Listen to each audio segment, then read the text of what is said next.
7 নম্বর বাইরের ফরজ আশ-শারতু সাবে দুখুলিল ওয়াক্ত قال الله تعالى ان الصلاه كانت على المؤمنين كتابا موقوتا সূরা আন-নিসা আয়াত নম্বর 103 7 নম্বর নামাজ পড়লে মানুষ একটু নামাজ সহি হইতে অক্ত করা করিব অক্ত বললে নামাজ হইব অক্তরে নামাজ পড়া করিব অক্ত করা করিব অক্তর আগে নইব ওয়াক্তর বাদ যদি মজবুর যদি জরুরত মাদিন দিলে বা হনাকান বা হইনে পারে তৈরি পারে এন আলোক মশলা তোরে নামাজ পড়ে মানুষ বাইরে নামাজ ওইটি মানুষ তো নামাজের ওয়াক্ত হওয়া করিব যেন দিলা জোহরের ওয়াক্ত মা জোহরত 9টা বাজে জোহর নসলা হবে না নইব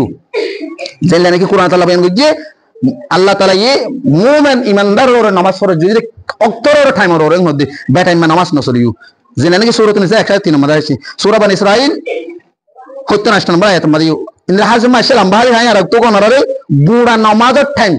হন টাইম নামাজ শুরু করব গুড়া জুমা মধ্যে গুড়া বয়ান দিলাম ঠিক আমাদের হাদিস বয়ান করছিলাম রাসূল সাল্লাল্লাহু আলাইহি ওয়াসাল্লাম হযরত জিবরিল ওয়া যা জিবরিল আলাইহিস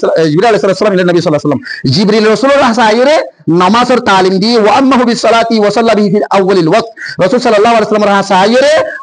ইমামতি করিয়ে নামাজ পড়াইরে নামাজ শিখাই ফি সালাতিল খামসি ফাসাত নামাজরে জিবরিল আইরে ইমাম বনিরে রাসূলের বিশুদ্ধ দিয়েরে নামাজ পড়া সহ হন হনতে করিবে এন হয় ফাসাত করি ইমাম বনিরে রাসূল সাল্লাল্লাহু আলাইহি ওয়াসাল্লাম নামাজের তালিম দিয়ে হযরত রাসূল সাল্লাল্লাহু আলাইহি ওয়াসাল্লাম ইয়ার পরে রে সুম্মা জা মিনাল গদি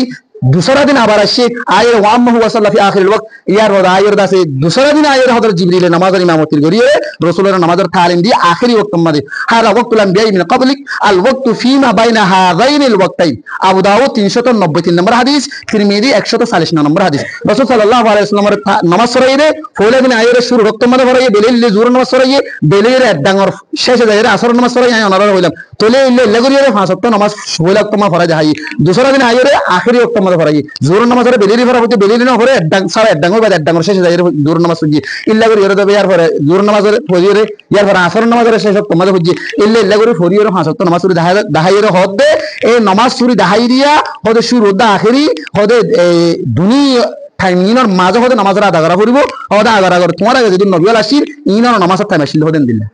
তোলে আগার আগার নবীর নামাজ পড়া জলদি আনা বুঝা যায় আর রাসূল সাল্লাল্লাহু আলাইহি ওয়াসাল্লাম তোমার আগে যেদিন পয়গম্বর নবীর বুঝ জি তারা নামাজ টাইম আসিল দিল্লা তোমার তো টাইম ইনর ভিতর নামাজ পড়া করবেন মধ্যে ইয়া দারা জোহর নামাজ পড়ি আসরের বাদে সমলের আইন লাগে কি আল্লাহ এখন 11:40 মধ্যে জোহর টাইম শুরু আর পরে 2টা বাজে 6 ঘন্টা পরে পরে সই ইনাই গত জুমাত হইলাম তোলে কেন যায় তোলে ইয়ান বুঝাইতে চাই দে নামাজের বাইরের পরে 7 নম্বর টাইম গলা করিব টাইমর আগে নওয়া করিব জানি হুনি টাইমর বাদে করি না পারিবা জানি হুনি নামাজের দেখো কি তরক গুজি মানুষ বারে ইসলাম শরীয়তের ফয়সালা মানুষ ইসলাম তো হার সঙ্গে হদ নাই হইদ না ফরজের আমল তো আছে সফা নম্বর 207 সফা নম্বর ফদাইল রমজান নামাজের 594 ফদাইল আমল লিখে ডাইরেক্ট কাফার বলি নাই হইদ না আবার হ্যাঁ তোর নামাজের জানি হুনি তরক